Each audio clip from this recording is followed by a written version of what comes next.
el capítulo 16 del libro de Apocalipsis, y eso nos habla de la trompeta. Vamos a estudiar estos dos capítulos juntos porque tiene un solo tema: las trompetas de la ira de Dios.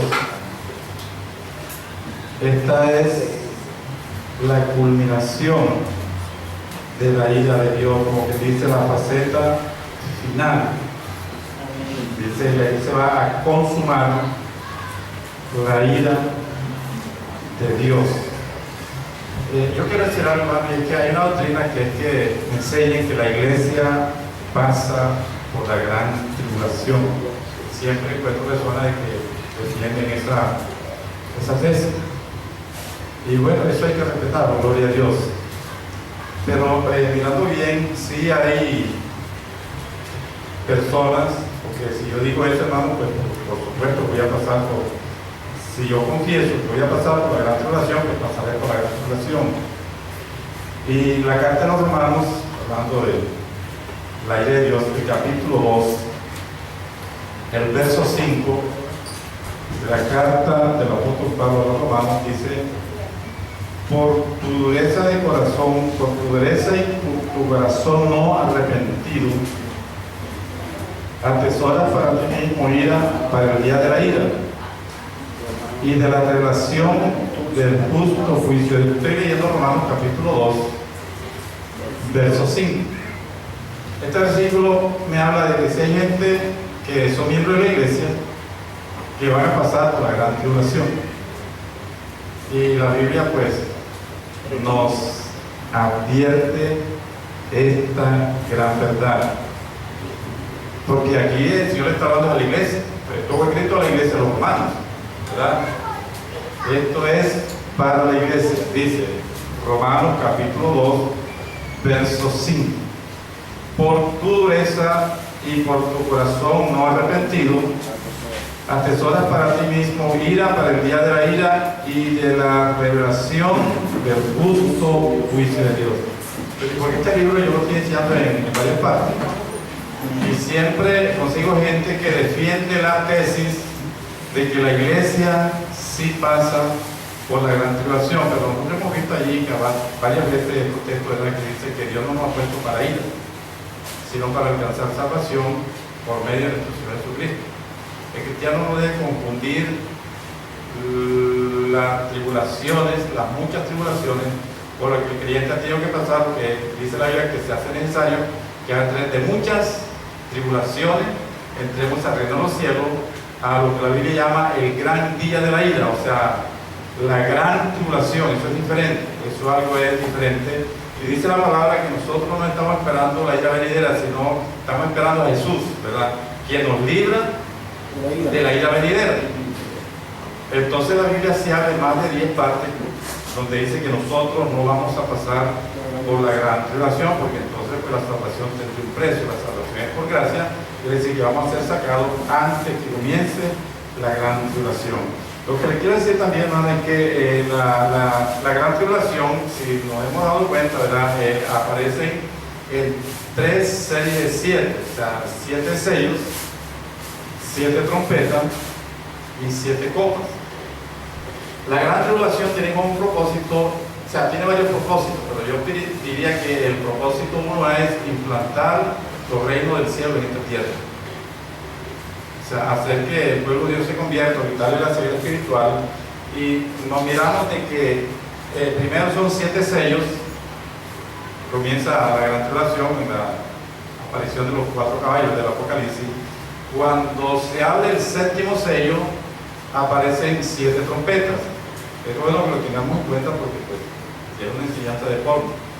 Y cuando suena la última trompeta, aparecen las 7 copas. O sea que las copas están dentro de la trompeta y las trompetas están dentro de los sellos. Ustedes saben que los sellos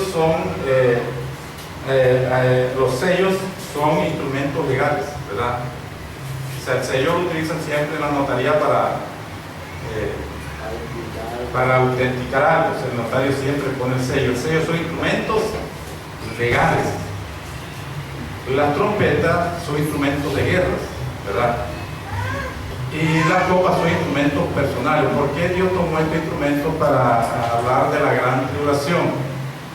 Porque nosotros vimos en el capítulo 5 de Apocalipsis que hay un libro que está escrito, ¿verdad? Sellado con sello, y está sellado por dentro y por fuera, y haciendo un estudio de las costumbres y los derechos que había en el tiempo de la Biblia. Hablo de Jeremías capítulo 32, el verso 11 lo dice, eso lo vimos ya en una clase pasada, pero trayendo el recuerdo, es de que cuando se vendió una tierra, un lote, un terreno, pues se hacían las dos escrituras. Recuerda eso, ¿verdad? Que una se sellaba y se la daba al que vendía, porque la tierra se podía rescatar, pero la rescataba la persona o un pariente de él, o cuando se cumpliera el año del jubileo, ¿verdad? Vimos que Dios le entregó la tierra al hombre, o sea, le entregó una escritura abierta y la original quedó sellada. La tierra fue enajenada, ese poder que Dios le dio al hombre pasó a manos de su nuevo amo, y ese tiene la escritura abierta. Entonces, alguien, según la historia bíblica, por la costumbre bíblica, tenía que pagar el precio para poder abrir la escritura que estaba sellada. En el momento que pagaba el precio, la persona abría el sello y el verdadero dueño de la tierra volvía a su posesión. Entonces llegó el momento en que se tenía que abrir los sellos, y el pregón era que quién era digno, y la respuesta fue que nadie, ni en el cielo ni en la tierra. Ahora Jesús, al pagar el precio, él puede abrir el libro, o sea que él tiene derecho legal de tomar posesión de la tierra. Por eso, si usted estudia la Biblia en Apocalipsis de la forma, digamos, sistemática y progresiva, ya en el capítulo 10 aparece un ángel con un libro, pero ya está abierto. O sea, ahí dice el librito, pero en los manuscritos más antiguos ahí dice el libro. O sea, la Biblia, los originales ya no existen. O sea, el libro que escribió Juan, ese libro ya no existe, eso se dañó.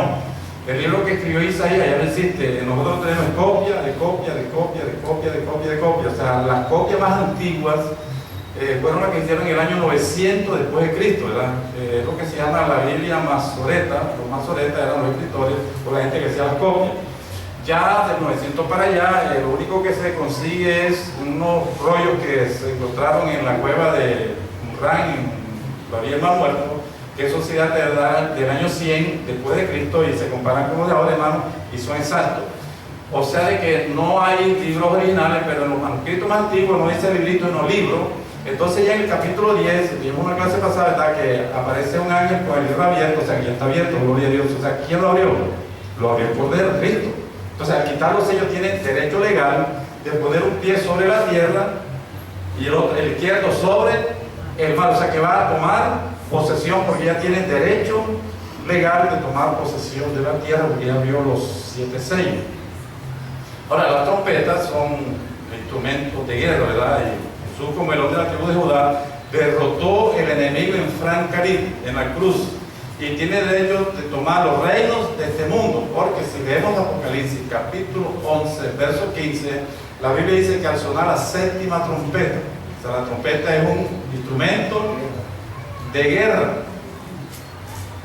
Cuando suene la séptima trompeta, Juan oye grandes voces en el cielo que decían: los reinos del mundo han venido a ser de nuestro Cristo, y él reinará por los siglos de los siglos. O sea que Jesús pone al enemigo bajo sus pies en Francalit, y tiene los derechos legales, ¿no? Y ahora los derechos, yo digo una palabra, son instrumentos imperiales, instrumentos de guerra. Tiene el derecho imperial de gobernar sobre el mundo. ¿Por qué? Porque viene como rey de reyes y señor de señores. Y las copas, que es la que vamos a estudiar hoy, son instrumentos personales.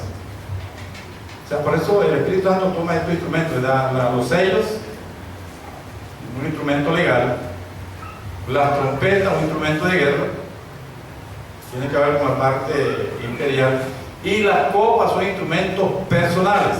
Hoy vamos a hablar de las 7 copas. O sea, estos eran los vasos del templo y eran santos.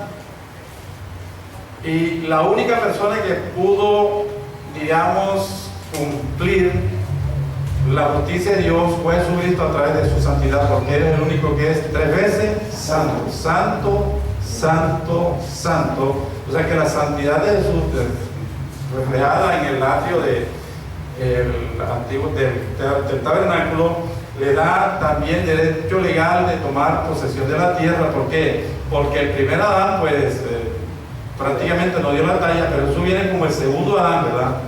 Y vence el diablo en la cruz. Por eso la Biblia dice, por cuanto los hijos participaron de carne y sangre, o sea, él, o sea, el segundo Adán, también participó de lo mismo para vencer por medio de la muerte el que tenía el imperio de la muerte, esto es, al diablo, y librar a aquellos que por el temor de la muerte están sujetos a servidumbre. Eso dice la Biblia en el libro de los Hebreos, capítulo 2, por ahí creo que es el verso 14. Entonces ya en el capítulo 15 y 16 se consuma lo que la Biblia llama la ira de Dios sobre esta tierra. Entonces abramos nuestras Biblias en el capítulo 15 del libro de Apocalipsis. Sí, a ver, los sellos son instrumentos legales. Las trompetas son instrumentos de guerra, ya hablan del derecho imperial de Cristo. Y las copas son instrumentos personales. Jesús, pues, cumplió todos estos requisitos, por eso es el único que tiene derecho de regresar a esta tierra para reinar eternamente y para siempre. Apocalipsis capítulo 5, vamos a ir leyendo y vamos a mirar todo lo que esto enseña. Capítulo 15, libro de Apocalipsis. Vi el cielo otra señal, grande y admirable. Grande porque excede lo común, y admirable pues por lógico, que causa admiración. Dice, 7 ángeles que tenían las 7 plagas postreras, porque en ella se consuma la ira de Dios. O sea que aquí se va a consumar la ira de Dios, o sea, el golpe final a través de las 7 copas. Pero habla de la ira de Dios, y a mí muchas personas me dicen, no, pues si la ira es un fruto de la carne, ¿verdad?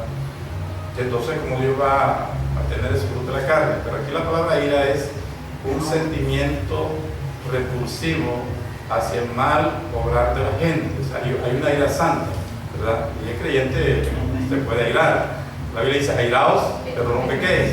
O sea, ¿qué es la ira para Dios? Es un sentimiento repulsivo, ¿verdad? Hacia el mal obrar de la gente. Cuando alguien hace algo malo, pues usted siente un sentimiento de repudio. Eso es ira. Eso no es pecado, ¿verdad? Es pecado cuando se pone el sol sobre nuestro ojo, la persona se ciega y de pronto levanta un trompa a otro y ya se cegó. O también que no puede ir y esperar que hasta la noche y todavía se va a acostar con la misma rabia, pues no tiene que controlar la ira, pero si hay una ira santa, ¿verdad? La ira de Dios. Dice, vi como un mar de vidrio mezclado con fuego, y los que habían alcanzado la victoria sobre la bestia y su imagen y su marca y el número de su nombre en pie sobre el mar de vidrio con las armas de Dios. Estas personas que están en este mar de vidrio, que en el capítulo 4 de Apocalipsis aparece este mar de vidrio, pero está solo. Nosotros cuando estudiamos el libro Apocalipsis capítulo 4 hay un mar, ¿verdad? Que está frente al trono. Es de cristal, porque todo lo que está en el cielo es transparente. Estaba solo, aquí está ocupado.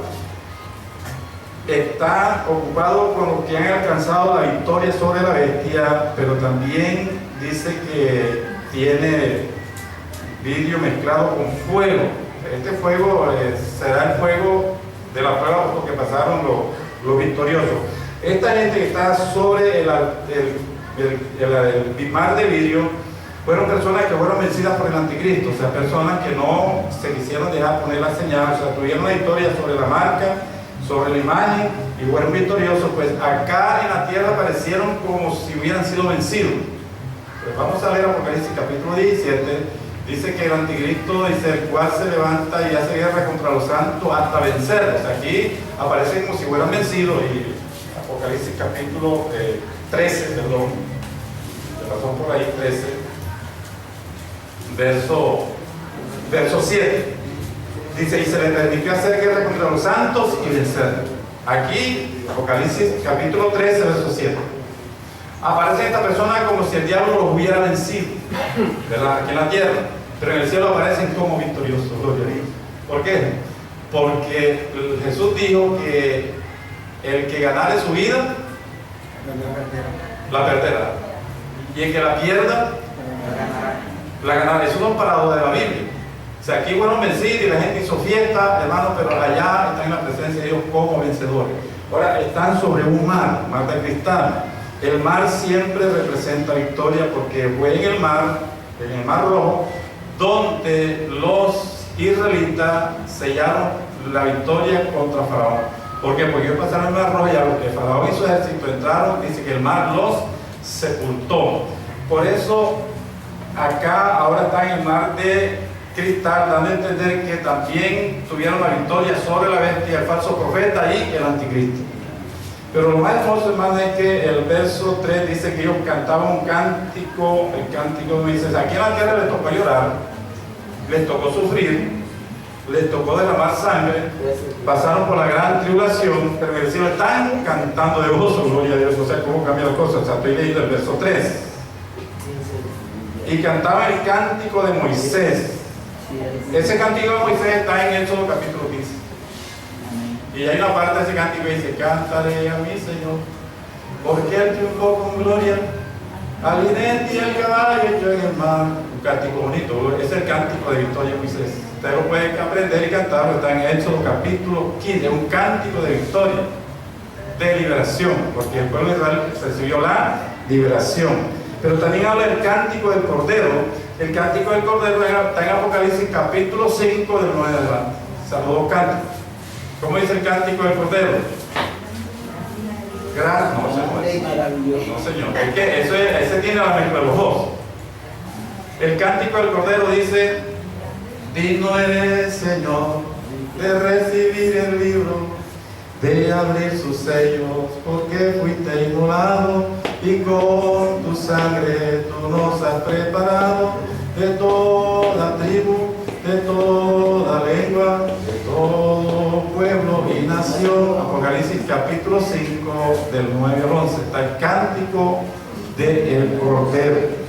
O sea, el cántico del Cordero es un cántico de redención. La gente que obtuvieron la victoria sobre el anticristo, sobre la bestia y sobre el mismo diablo en el mar de cristal, cantarán el cántico de Moisés y el cántico del Cordero, gloria a Dios. Pero dice que tenían las arpas de Dios. Amén. Sí, Señor, tenían las arpas de Dios. ¿Por qué dice que tenían las arpas de Dios? Porque hay unas arpas que no son de Dios. Usted me quiere acompañar lo que dice el libro de Isaías capítulo 14 verso 11, y ojalá y apunte esta cita bíblica porque le va a servir mucho. Isaías capítulo 14 verso 11, dice la Biblia: descendió al Seol tu soberbia. Aquí le está hablando el diablo, y el sonido de tus arpas. O sea que Dios creó la música. 11, capítulo 14 verso 11. Dios hizo la música, eso es cierto.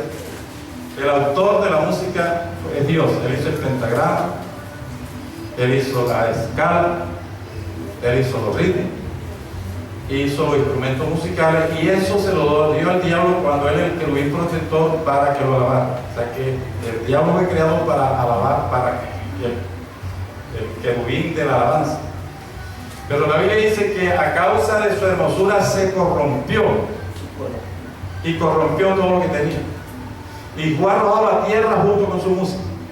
O sea que el diablo se trajo sus arpas porque estaban sucios, y él tiene su música y la utiliza para sus contrataciones, para su propaganda, para sus cultos, para sus reuniones, para todo lo que le conviene. Él utiliza la música para que la gente se drogue, para que la gente se emborrache, para que la gente adultere, para que la gente haga todo lo que no debe hacer. O sea, en los cultos paganos, la diosa Diana, Tarte, esa gente pues hace música. Los ritos que hacen los brujos, eso es con pura música.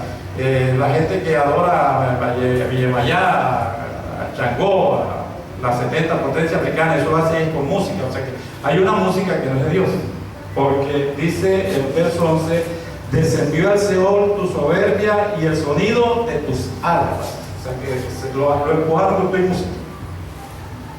¿Qué hermano? En Primera de Crónicas 16:42 dice: y con ellos a Hermai y a Redutún, con trompetas y címbalos para los que tocaban, y con otros instrumentos de música de Dios. Música de Dios. Entonces, hay una música, cuando dice música de Dios, es porque hay una música que no es de Dios. Y esto hay que enseñarlo porque algunos predicadores dicen, hermano, que toda la música es de Dios. Hermano, Dios hizo la música, pero no toda la música es de Dios. Cuando dice música de Dios, las arpas de Dios, es porque el diablo se trajo esa música que él había contaminado. Primera de Crónica, capítulo 16, verso 42. Entonces debemos entender que esa música que llaman que la champeta, el reggaetón, que muchas iglesias se han convertido en templos, casetas evangélicas, esa música no es Dios.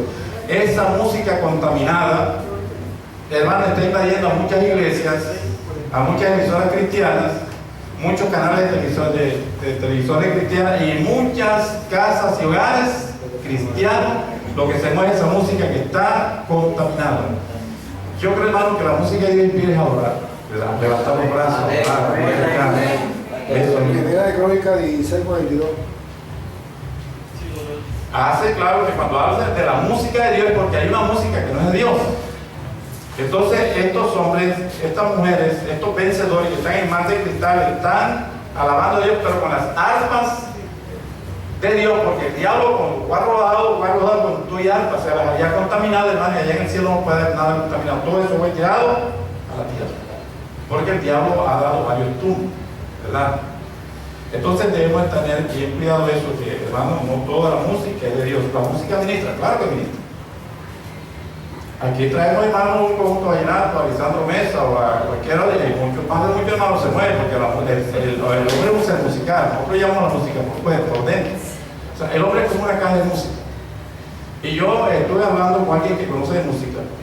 Hay personas que tienen un oído universal, o sea que cuando oyen el sonido el pito de un carro, eso está en fa, el pito en sol, o sea, tienen el oído tan educado que de pronto cuando la puerta se abre y la bisagra le hace falta eso, porque es que el tono se mide por las vibraciones o sea, por las vibraciones, ¿verdad? La persona tiene oído y se mide por el ritmo, ¿verdad? O sea, entonces usted ve pentagrama y están las notas, las blancas, las negras, las corcheas, las semicorcheas. Yo creo que una negra es un tiempo, ¿verdad? La blanca es medio tiempo, la corchea 4 tiempos y la semicorchea. O sea que entonces como el compadre de la música. Nosotros tenemos el ritmo cardíaco, o sea que el hombre tiene lo que llama el ritmo cardíaco y es de 80 a 120. O sea, si a una persona se le sube el ritmo cardíaco de más de 120, tiene problema. Tiene que meter una balada, ¿verdad que sí? Y si se le baja, pues tiene que tomar, dormir, porque el ritmo cardíaco siempre debe estar de 80 a 120, por eso es que el hombre puede, como es, medir la música. Usted ve el guitarrista o todo, va con el pie, va como que llevando el ritmo. Entonces, dicen los especialistas en música que un ritmo, si es de Dios, no puede ser alterado. O sea, debe tener de 80 a 120 ritmos por minuto, porque eso es lo que el cuerpo humano puede asimilar. O sea que si la música, el ritmo tiene más de 120 ritmos por minuto, entonces ya la persona tiene que acelerar el ritmo cardíaco y para eso hay pastillas. O sea, la persona toma una pastilla y acelera el... Sí, esa pastilla, ¿cómo que se llama esa pastilla? Yo la verdad que nunca la utilicé, pero de pronto que una persona con experiencia con pastillas, o sea, el jumbo, el crack. Esa gente que baila champeta, ella necesariamente necesita esa droga. ¿Por qué? Porque tiene que poner el ritmo cardíaco al ritmo de la música. ¿Por qué? Porque el ritmo va tan rápido que el ritmo cardíaco no le alcanza así. Entonces siempre tiene que drogar. Por eso la música rock, hermano, y la drogadicción, esos son hermanos de padre y madre. Porque es una música alterada. Si lleva mucho ritmo.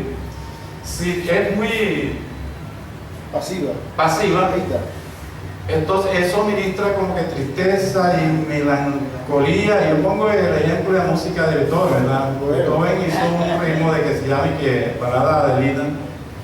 Y ese ritmo, dicen los historiadores, que la gente cuando oye ese ritmo se pegó, o sea, se deprimían tanto. Esa música deprime. La gente melancólica le gusta mucho esa música.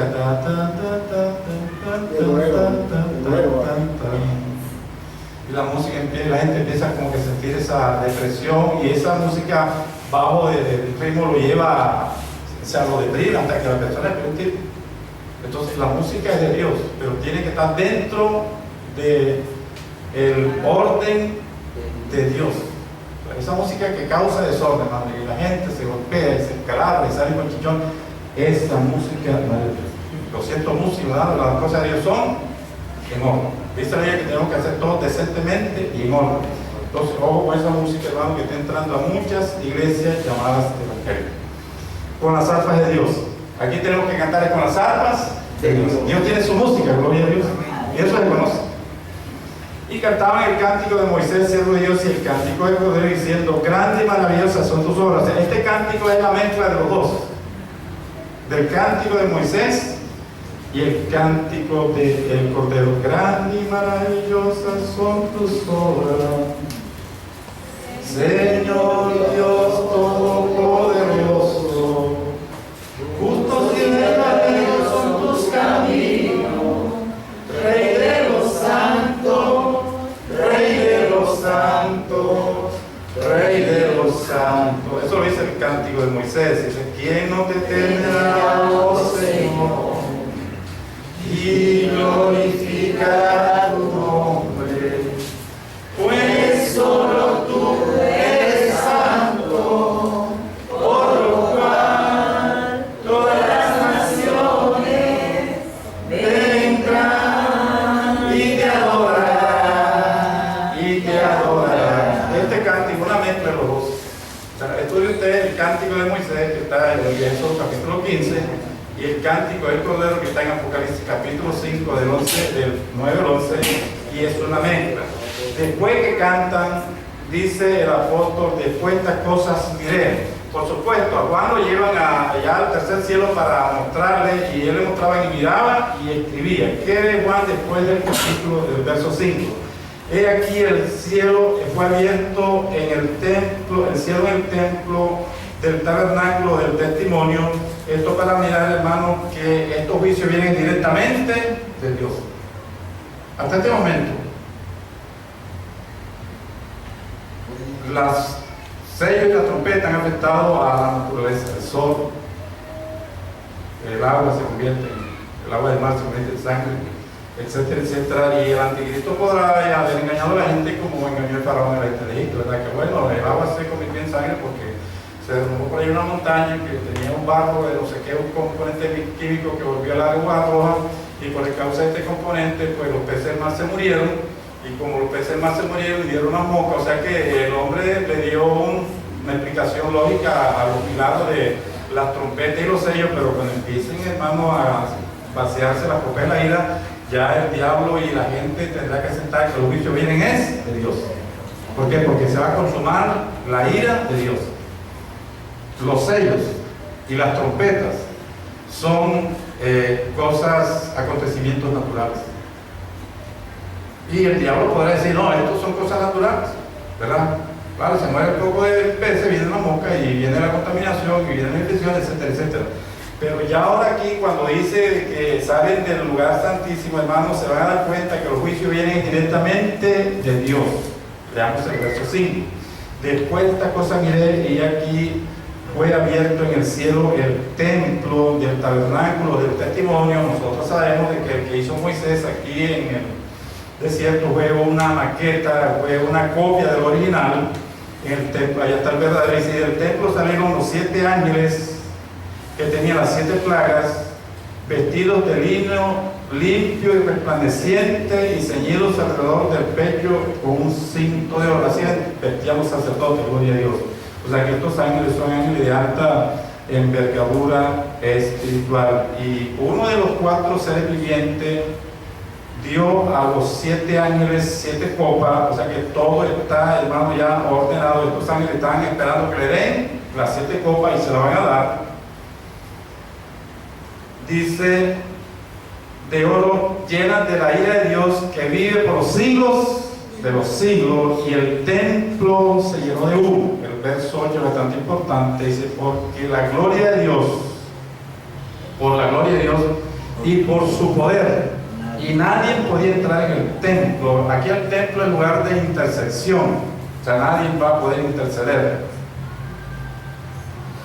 sino hasta que se hubiesen cumplido las 7 plagas de los 7 años. O sea que cuando Dios se disponga a derramar estas copas de la ira de Dios, no va a haber intercesión que valga. Esto no habla de lo inexorable del juicio. Viene porque viene y no hay oración que la detenga. O sea, no va a haber intercesión para abortar. Entonces, del capítulo 16 antes se empieza a describir las 7 copas. Hermano, iba a ser terrible. Capítulo 16. Y oí una gran voz que decía desde el templo, esta es la voz de Dios. Oí una gran voz que decía del templo a los 7 años, y derramar sobre la tierra las 7 copas. Esta es la voz de Dios. Esa voz que tanto repitió, hoy es el día de salvación. Esa voz que durante tantos 1000 años predicó y dijo al hombre que se arrepintiera, que se convierta, que se aparte de su camino. Esa voz que tanto se oyó de nuestro corazón, mandando al hombre que se arrepienta. Esta voz del verso 6 es la voz de Dios. Oí una gran voz que decía del templo a los 7 años, y finalmente dice, y derramar sobre la tierra las 7 copas de la ira. Ahora, hermano, esta voz está llamando para el arrepentimiento. Si oyes hoy tu voz, no endurezca vuestro corazón. Y aquí yo estoy a la puerta y toco, si alguien abre, entraré. Porque yo no quiero la muerte del impío. O sea, Dios está llamando en este tiempo y sigue llamando, pero un día esta voz, hermano, va a cambiar de tono. Dice el verso, fue el primero y derramó su copa sobre la tierra, y vino una úlcera maligna y pestilente sobre los hombres que tenían la marca de la bestia y que adoraron su imagen. O sea que el primer sello afecta a la misma naturaleza humana. Una úlcera, dice pestilente. Yo estuve en una casa donde había una señora que tenía cáncer, hermano, y eso es una peste. Esa mujer rabiaba y rabiaba y rabiaba. Pero yo una noche allá, hermano, y daba y yo llamaba a una señalita como 80 y dice, mami, ayúdame, ay, ayúdenme a saber todo. Y eso era una pertinencia. ¿Qué tal cuando las personas, todo el mundo tenga, hermano, esta úlcera dolorosa y pestilente? Esto será algo terrible porque las clínicas no van a dar abasto. O sea que la gente tendrá que ir a la casa. Una úlcera, una llaga que va a cubrir todo el cuerpo y dolorosa. Y se fue el primero y derramó su copa sobre la tierra, y vino una úlcera maligna y pestilente sobre los hombres que tienen la marca de la bestia y que adoraron a su imagen. Ahora se va a voltear la letra, ahora el juicio viene sobre lo que está embarcado. Hermano, si se queda el rato, no se debe marcar. No, permita que le corten la carnicería, está mejor, gloria a Dios. Dice el capítulo 3, el segundo ángel tocó la trompeta y derramó su copa sobre el mar. ¿Cuál fue el resultado? Este se convirtió en sangre como de muerto, y murió todo ser viviente que había en mar. Mano, las costas, imagina usted la Argentina con las trompetas, solamente una tercera parte del mar, pero es todo el mar. Y el tercer ángel derramó su copa sobre los ríos. ¿Cuál fue el resultado? Y sobre la fuente de las aguas, y se convirtieron en sangre. Ahora es el agua potable. Se convierten en sangre. La gente cuenta úlcera, pestilente y hedionda. Hermano, y las aguas potables se convierten en sangre. Y hoy el ángel de las aguas, la Biblia habla del ángel del fuego, del ángel de los vientos, del ángel de las aguas. O sea, hay ángeles que tienen sus oficios específicos. Aquí está el ángel de las aguas que decía, justo eres tú, oh Señor, el que eras el santo, porque has juzgado estas cosas, por cuanto derramaron la sangre de los santos y de los profetas, también tú le has dado a beber sangre, pues se lo merece. O sea, el hombre tiene sed de sangre, el hombre le gusta derramar sangre, más que todo en la gran relación, y Dios le va a tomar sangre, dice el ángel, se lo merece. Tiene sed de sangre, bueno, va a tomar sangre, gloria a Dios. Dice el verso 8, el cuarto ángel derramó su copa sobre el sol, el cual fue dado a quemar a los hombres con fuego. Y así siente María, como que esto se está cumpliendo. El sol, como que Dios le está poniendo más voltio o lo está acercando. Dios tiene el poder para hacer eso. O sea, ponerle más. Dicen que el sol tiene que son 140 millones de grados Fahrenheit el calor. Dios le puede poner la mitad de eso, o más de la mitad, o el doble. O lo puede acercar a la tierra, ¿verdad? Pero esta cuarta copa se manifiesta en un gran calor, en una gran sofocación. Cuando la gente cubierta de llagas, sin agua potable y con un calor asfixiante. Usted se puede imaginar todo eso, sin agua, con calor. Porque me imagino que las centrales que producen la energía con el agua, pues con la sangre se dañará, no habrá luz eléctrica. Dice, y los hombres se quemaron con el gran calor del sol y blasfemaron el nombre de Dios. Ya ahora sí saben que es Dios quien está mandando esta plaga, al fin se convence. Pero en vez de humillarse, hermano, empiezan a blasfemar. Que tiene poder sobre estas plagas y no se arrepintieron para darle gloria. Oye, tremendo, ¿verdad? El quinto ángel derramó su copa sobre el trono de la bestia, o sea, de la confianza del hombre. Hasta en este momento los hombres han confiado en la bestia, en el anticristo, el falso profeta. Ahora esta copa golpea directamente la confianza del hombre. O sea, el trono de la bestia se convierte en oscuridad. Tinieblas, y mordían de dolor su lengua por el dolor de las llagas, de las úlceras, por el dolor de la quemadura del sol, porque dice que el hombre del sol va a quemar, y blasfemaron contra el Dios del cielo por los dolores, por sus úlceras, y no se arrepintieron. O sea que cada vez la situación se va poniendo peor. Las úlceras, el mar se convierte en sangre, el agua potable se convierte en sangre, entonces viene un gran calor y la gente empieza como que a clamar al anticristo a veces. Entonces viene y el quinto juicio golpea directamente a la confianza de los hombres. O sea, el sol, el trono del anticristo se convierte en tinieblas, gloria al Señor. Dice el verso 12, el sexto ángel derramó su copa sobre el gran río Éufrates, y el agua del té se secó, más de 2000 y pico de kilómetros se va a secar, para que estuviese preparado para el camino de los reyes del oriente. Ahora aquí ya Dios va a preparar el camino para el rey Armagedón. El río Éufrates, si tú miras el mapa, es la separación de Asia hacia el Oriente Medio y el Lejano Oriente. Asia y Gran Asia, como digamos, separa lo que es Oriente y Occidente. La parte oriental del río Éufrates es donde está la mayor concentración de gente, porque ya está la China, está la India, está el Japón, está Mongolia, y ahí es donde vive la mayor parte de la gente. Entonces Dios va a preparar el panorama para que esos reyes vengan a lo que se llama la batalla de Armagedón. O sea que parece que todos están preparando, porque por ahí vi una nota del río Éufrates que se está secando. Bueno, pero si no se seca, Dios lo seca, porque la Biblia dice que Dios va a secar y Dios tiene poder para hacerlo, pero ya el panorama está como que hecho, gloria a Dios. Dice que para preparar el camino de los reyes del oriente, después leer conmigo el verso 13, y vi salir de la boca del dragón, o sea, el diablo, y de la boca de la bestia, o sea, el anticristo, y la boca del falso profeta, 3 espíritus inmundos. Aquí hay una reunión plenaria, digamos, de emergencia. O sea, tenemos que hacer algo. O sea, la gente está desertando, la gente no está pidiendo explicación, se reúne la Trinidad diabólica y ¿qué vamos a hacer? Bueno, vamos a aniquilar el pueblo judío. Dice, 3 espíritus inmundos a manera de rana. La rana es un animal, usted lo conoce, un patracio que proporcionalmente el cuerpo con la boca, hermano, ese animal tiene la boca más grande del mundo.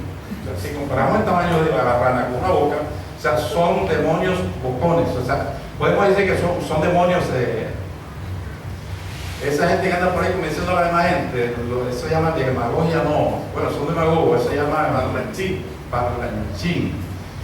O sea, cuando los Estados Unidos iba a atacar allá, la primera vez mandó unos embajadores para que convencieran a los demás países para la guerra. Son incitadores, sí. Diplomáticos. Vamos a utilizar la diplomacia, hablar y hablar y hablar. O sea, la boca ancha habla de que son diplomáticos. Ellos convencen a la gente, vamos a mandar un contingente, porque esto que está pasando es porque hay un pueblo que no ha recibido la marca, que es el pueblo judío, y tan pronto la caemos, pues Dios se va a, o sea, que van a convencer a la gente. Son demonios boca de rana. Y cuando nosotros miramos, hermano, ese espíritu siempre se ha movido, porque, bueno, van a ser desatados, pero siempre hay predicadores boca de rana, ¿verdad? Hay predicadores boca de rana. que están preparando a la gente para que le quede y convencen. Esa gente tiene un poder convincente. Lo que pasa es que tiene unos poderes diabólicos. Sí, Lo que pasa es que cuando viene el anticristo, él va a confundir a la gente porque él es sabio. él es sabio, o sea, él es un diplomático. Claro, Bueno, vamos a utilizar la palabra diplomático, la diplomacia. El anticristo va a ser un orador. Va a ser un presidente. Sí, va a ser presidente y dice que utilizar, se ganará a la gente con halagos, o sea, ser un diplomático. Entonces, ese espíritu que estamos viendo, y hay gente, hay predicadores de poca de ramas, ¿verdad? Sí. O sea, tiene un poder para convencer a la gente. Como Son elocuentes. a Balán, cuando Sí, Balán. mandaron los espías aquellos. Mire, los varones. muchas veces hay un hermano enfermo en la iglesia y sacó una ofrenda y la gente tira una monedita. Hermano, hay que sacarlo y la gente tira una monedita. Pero viene uno de Boca de Rama, allá en Puerto Colombia, vino un apellido Rodrigo, voy a decir de apellido Rodrigo, Boca de allá en Puerto Colombia. Eso no hace mucho, pero mucha iglesia, y allá digo, bueno, todo el mundo va a tirar aquí lo que tenga, hermano.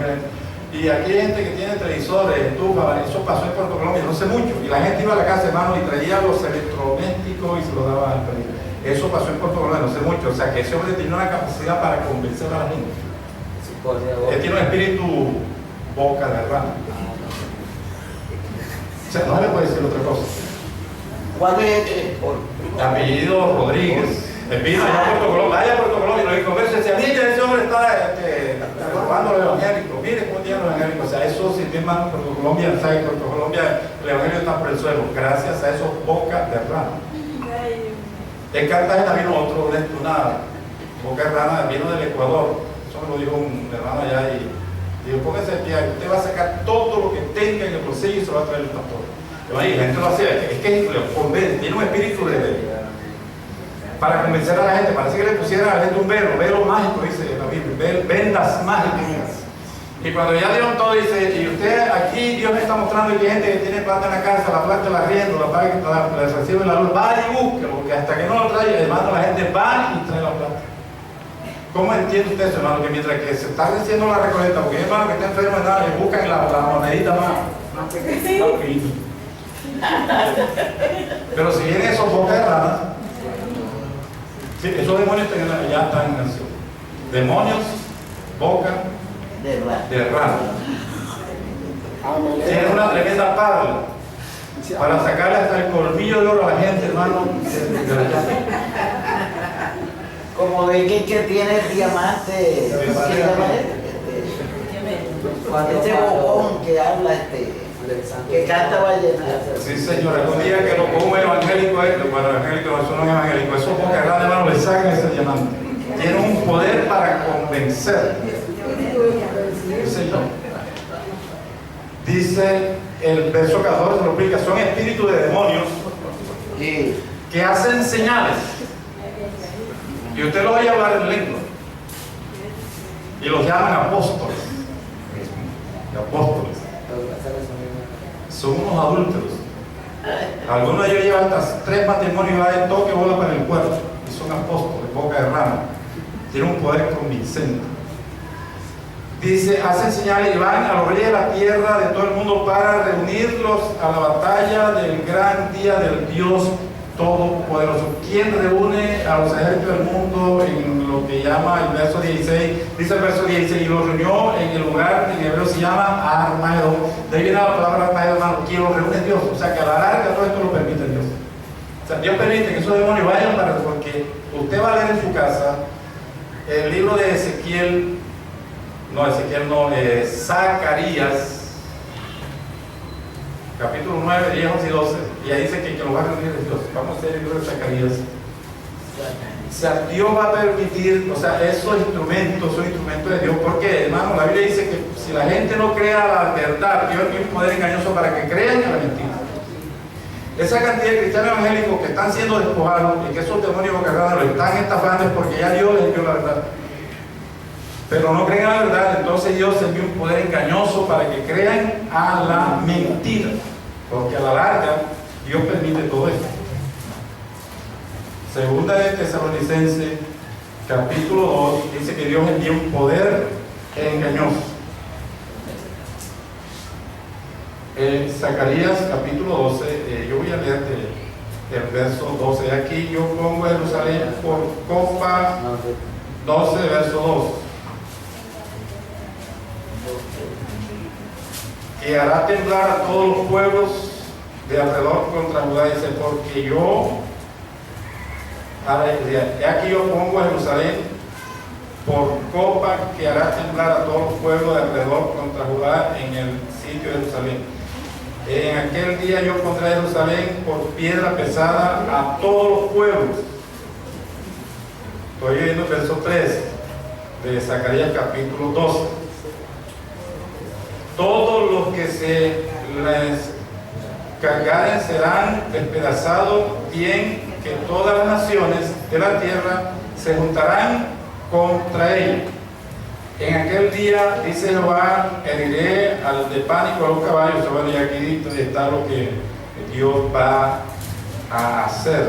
Pero hermano, el verso 14, capítulo 14 del libro de Zacarías, si usted sigue leyendo, capítulo 14, el verso 1 dice: he aquí, el día de Jehová viene, en medio de ti serán repartidos el pueblo, porque yo reuniré a todas las naciones para combatir contra Jerusalén. ¿Quién es el que reúne a las naciones? ¿Es Dios?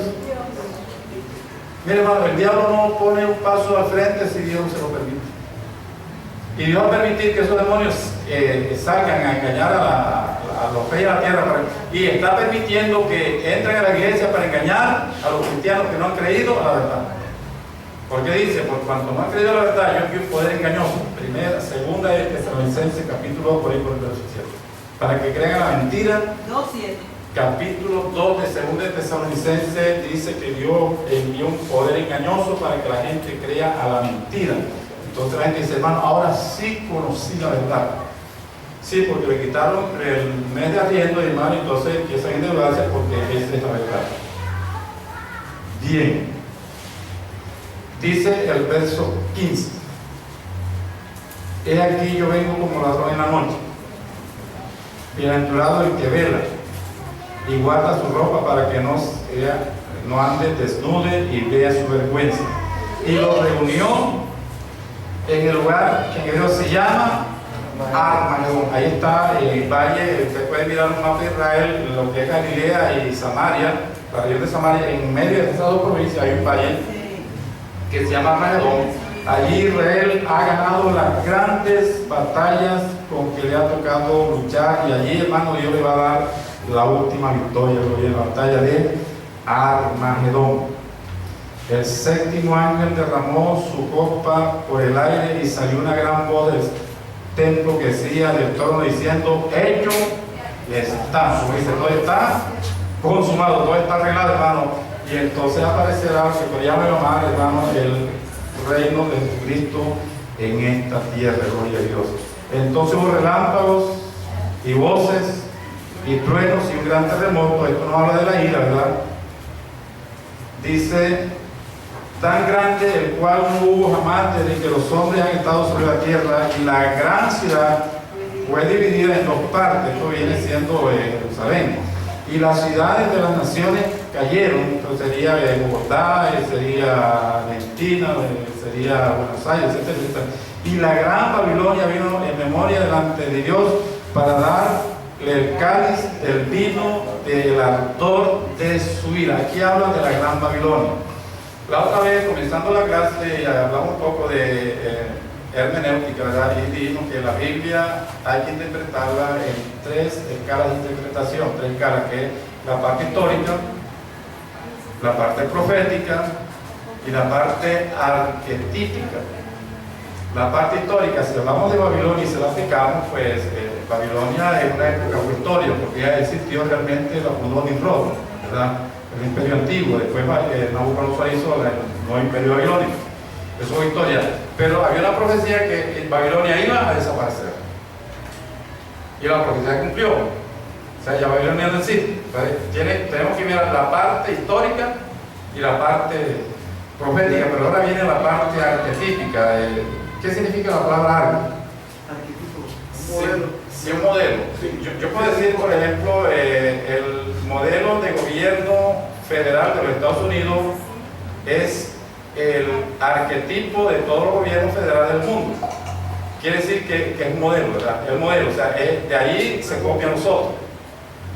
Cuando nosotros hablamos de la parte arquetípica de Babilonia, que en el último tiempo va a haber un movimiento que va a tomar el modelo de la de Babilonia, de la Babilonia antigua. O sea, así como la Babilonia antigua persiguió al pueblo de Dios y se opuso a lo que era Dios, y allá en Babilonia fue donde comenzó la idolatría, comenzó el paganismo, y hubo una mezcla de religión y de política y de economía. Ustedes sí recuerdan que cuando comenzamos la clase aquí de Apocalipsis, vimos de que hay tres movimientos que se están dando a nivel mundial, ¿verdad?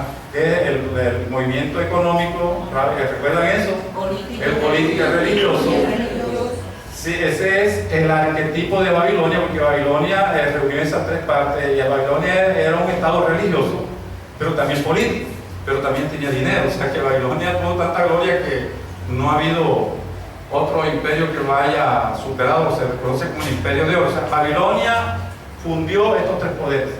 Entonces, eso sirve de modelo, o sea, la parte arquetípica, para un sistema que se va a levantar en los últimos tiempos. Ahora, cuando Jesús nos advierte eso, porque si nosotros miramos a Mateo capítulo 24, ahí Jesús hace tres preguntas, y Jesús da la respuesta a las tres preguntas. En Mateo capítulo 24 Jesús está tratando varios temas, y cuando le preguntan ¿qué señal habrá de tu venida?, lo primero que dice es: mirad que nadie os engañe. O sea, como si el engaño fuera la nota dominante de los últimos tiempos. Y mire que sí está sucediendo, ¿verdad? Porque mucha gente está siendo engañada. Engañada, si fuera posible, a los escogidos. Jesús habla y nos advierte que va a venir un movimiento económico, político y religioso en los últimos tiempos que tratará de desviar a la iglesia de su verdadero propósito. ¿Ha oído esto? ¿Por qué? Porque cuando él hizo los 40 días de ayuno, antes de comenzar su ministerio, el diablo le llevó a los montes de Quitín, dicen los historiadores, a un monte, y lo tentó en estas tres esferas. Jesús fue tentado en lo económico, cuando el diablo le dice: di que estas piedras se conviertan en pan. O sea, el pan es lo que mueve la economía. O sea, nosotros trabajamos porque tenemos un estómago. El estómago es el que no se trabaja, o sea, el estómago es lo que mueve la economía. La gente va al mercado a comprar y va a vender porque tenemos un estómago. Yo siempre digo, si yo hubiera hecho el hombre, pues yo en vez de poner un estómago hubiera puesto otro riñón o otro corazón. Pero Dios nos puso el estómago y es el que nos mete a ese problema, ¿verdad? Porque son 3 golpes diarios que hay que dar. Y eso es lo que mueve la economía. O sea, Jesús fue tentado en lo económico. Cuando dice: di que estas piedras se conviertan, esa economía fácil. Esa economía que dice: siempre Dios te da el carro, te da la carne, vamos, tenemos que trabajar. Jesús dijo: escrito está. ¿Qué era lo que está escrito? Con el sudor de tu frente. No es sembrando. No se trague ese camión, porque ese camión el diablo también se lo puso a Jesús. Esta mañana predicaba y decía a los hermanos: el evangelio de la prosperidad está poniendo en boca del diablo, o sea, el evangelio de la prosperidad está poniendo en boca de Dios las palabras que dijo el diablo. Fíjense hasta dónde han llegado esos bocas de rama. Escuche usted lo que esa gente predica, lo que promete, lo que el diablo le prometió a Jesús. Todo esto te daré. Estamos haciendo casa, carro, billete, cuenta de banco, tiene una deuda de Jesucristo. Estamos ofreciendo todo. Esos son demonios, boca de rana. Boca de rana. Esa es la palabra. Sí, hermano. Cuando usted mencionaba de Babilonia, sí. Y ciertamente, mire lo que dice ahí en el 11 de Génesis: tenían entonces toda la tierra una sola lengua y una misma palabra. Una misma palabra, sí. O sea que al final de los tiempos, ese sistema se va a dar en la tierra. Sí, señor. Entre todos, el sistema económico, sobre todo el religioso, se está dando. O sea, la religión, ya todo se tolera, en la iglesia evangélica, ya. Tiene la misma palabra, prosperidad. Esa es la palabra que tiene la misma prosperidad. Escuche usted los bocarranas y enlaza. Escuche usted los bocarranas en la mañana en radio, la radio esa. Escúchelos en Telecaribe. Hablan de pura prosperidad. O sea, ahora hablan de provisión. Bueno, eso es bueno porque es provisión, pero no hablan de salvación. El problema es que la iglesia está siendo sacudida. O sea, hay 3 movimientos que se están dando en este momento En la parte religiosa, en la parte política, mi hermano querido, usted es testigo de los cambios que se han dado en la política a nivel mundial. Las naciones se están borrando las fronteras. Usted ahorita mismo para ir a Chile no necesita pasaporte, visa. Si va a México no necesita visa. Si va a Venezuela con el certificado oficial, usted puede caminar toda América Latina. Las naciones están borrando la frontera. Dice la Biblia que se va a convertir en una provincia porque el diablo se le da autoridad sobre toda tribu, pueblo, ley y nación.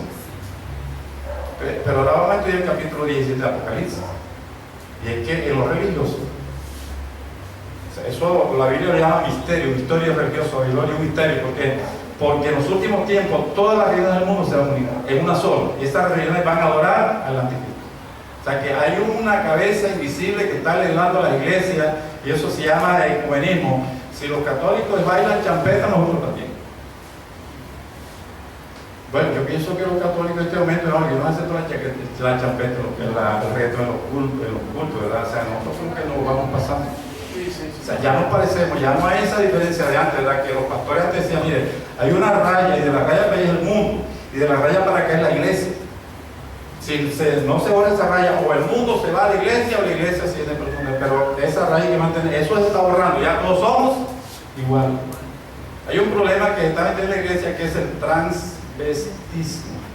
Eso no hay que probarlo, hay que aceptarlo, pero el transvestismo está dentro de la ley moral y está vigente.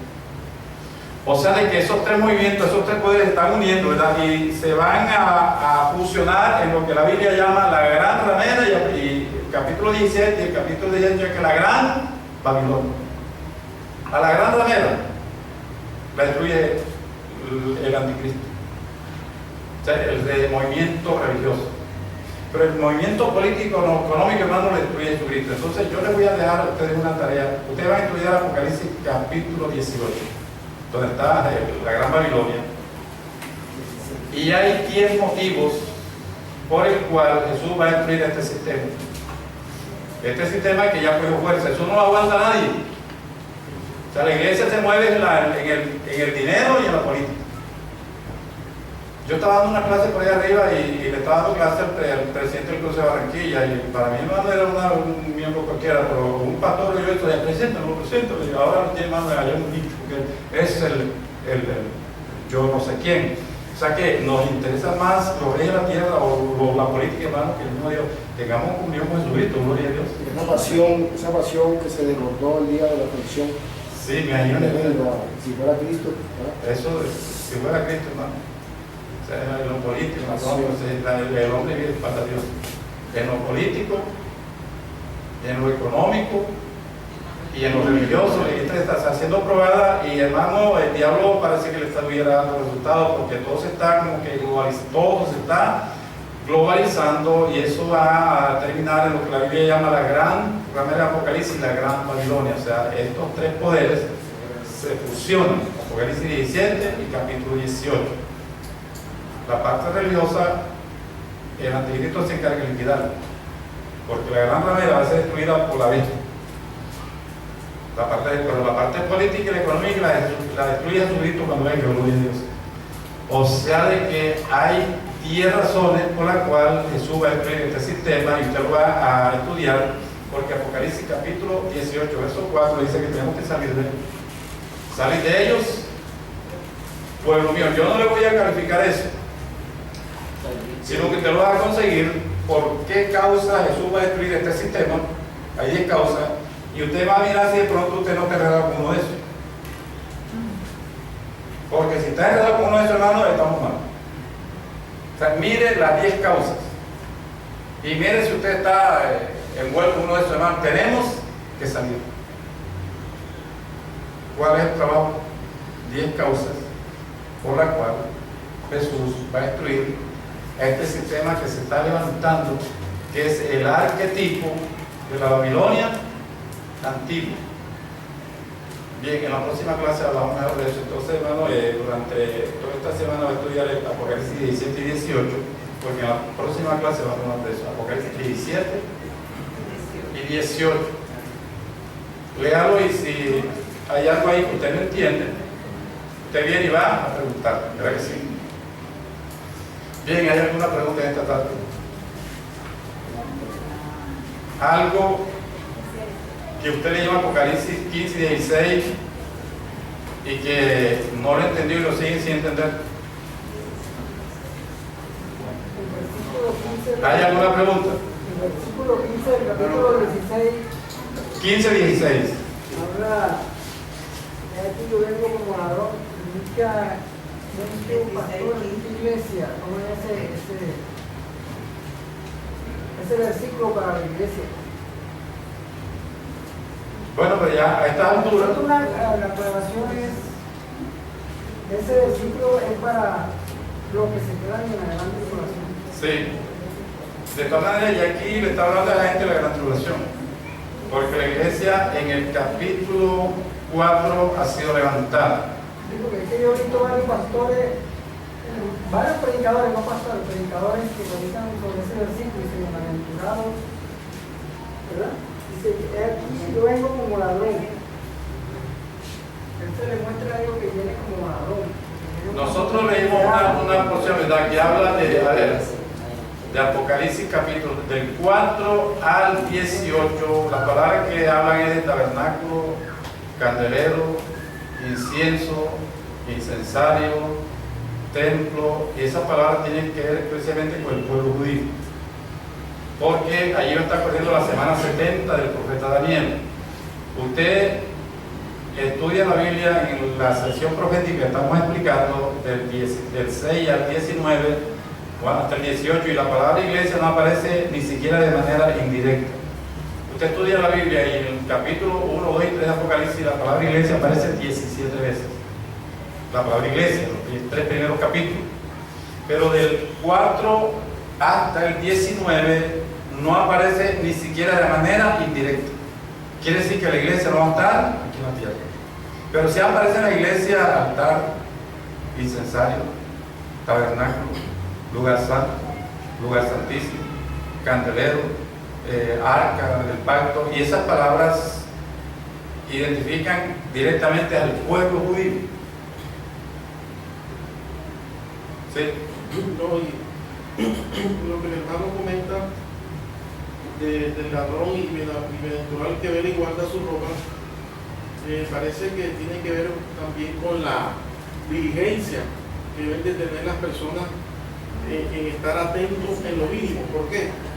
Porque según la costumbre de ese momento, en la época de Cristo, Sí. en el templo, se dice que los guardias del templo, como habla los salmos, que había unos guardias en el templo Sí, en la sí. noche, y a veces venían a pasar revistas en la madrugada, y el que pasaba la revista veía algún sacerdote que estaba cabeceando, entonces como venían y le quemaban la puntica del traje para que quedara como evidencia, y le tocaba otra vez cambiarse y estas cosas, ¿no? Para que no se negara, Para que no se negara, correcto, porque se durmió. y estaba en el templo. Para el templo. O sea, era lo peligroso y el cuidado que había que tener para el final de estos tiempos. Yo creo de que ustedes recuerdan, porque ya hemos repetido eso más de 40 veces, las 5 características que es una persona si se quiere ir de rato. Y una de las características es velando y orando. Porque las 10 vienen todas se durmieron, pero hay un pueblo que no se va a dormir. Cuando Jesús dice, ustedes deben de orar y velar para que se tengan podido, que hay un pueblo que no se va a dormir. Yo diría que el 90% de la iglesia está roncando como babilla vieja, hablando espiritualmente. O sea, yo creo que cuando él dice, yo vengo como ladrón, se le está hablando a la